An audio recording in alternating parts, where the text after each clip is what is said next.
Hello mga ka-Twilight! Ako po ang iyong friendly urologist na si Dr. Joseph Lee.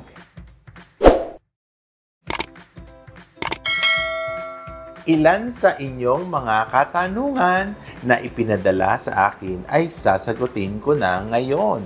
Dahil dito sa aking channel, tanong nyo, sagot ko.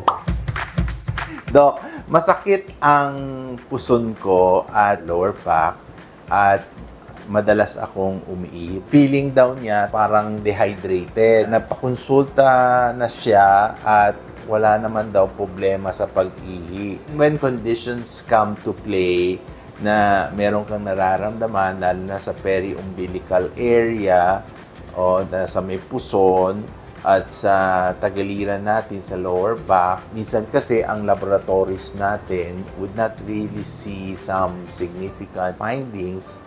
Ang dapat natin gawin lagi kasi yan is hanapin, 'di ba? Kasi minsan magpa-urinalysis ka, urine culture, walang nakita, negative, pero meron ka pa rin mga simptomas, dire-diretso nating tukuyin, no? Kaya po andito kami, mga doktor, we have to look into it, no?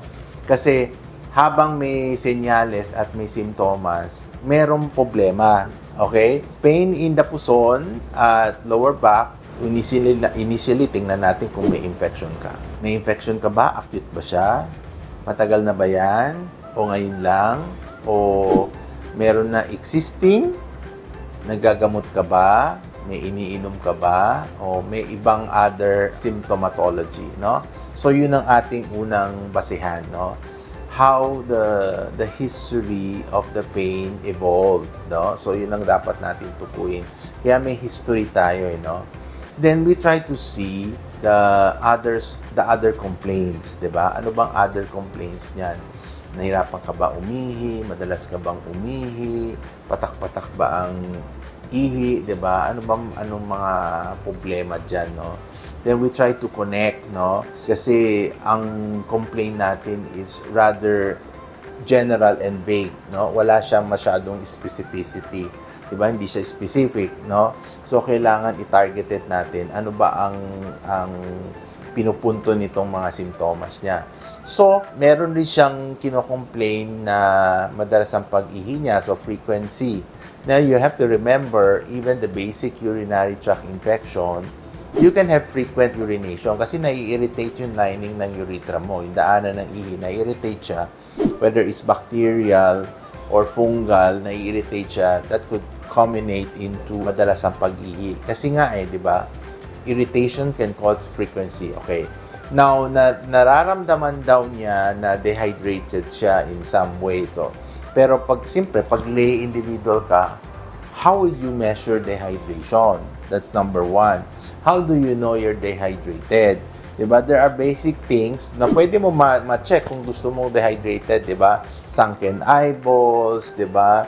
Yung skin turgor mo, ganyan mo, i-feel mo, diba? Pag hindi bumabalik agad, baka dehydrated ka kahit na bata ka pa. Then the dryness of your lips, diba? Sometimes you feel nauseated, nasusuka, nahihilo. Yun.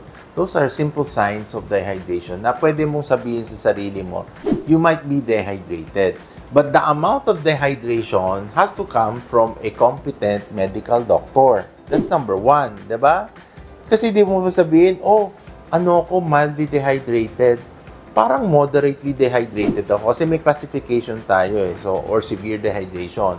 Hindi mo alam unless meron kang knowledge or allied medicine ka, or allied science ka. When I say allied medicine, you're studying medicine, kulang na lang, lisensya. No, pag allied science ka, ito yung mga pwedeng sabihin natin may konting knowledge with regards to the physiology of the human body and system, no? So, kailangan alam natin where dehydration is coming from. So, the only person that will really tell you that you are on moderate or severe dehydration is probably when you have yourself evaluated. Yung sinasabi kong mild dehydration, maaring initially meron tayo niyan because if you feel that, iinom ka ng tubig, di ba? In order to quench your thirst, no? We should not be affixed to the point na ito ang mga sintomas na sinasabi ng ating nag-message, no? But we have to look into the diagnostic levels, no? kamusta yung mga examination natin, urinalysis, urine culture. Pag lumabas po nun negative, then you still have the symptoms and the complaint, dire-diretso, you do ultrasound na, no? We have to find out what is causing all of this, okay? At yan ang sagot sa inyong mga katanungan. Huwag kalimutan mag-subscribe at i-click ang notification bell. Post your question in the comment box below. Dahil dito sa aking channel, tanong nyo, sagot ko. Muli, ako po ang inyong Twilight-friendly urologist na si Dr. Joseph Lee saying, hello but never goodbye. Thank you.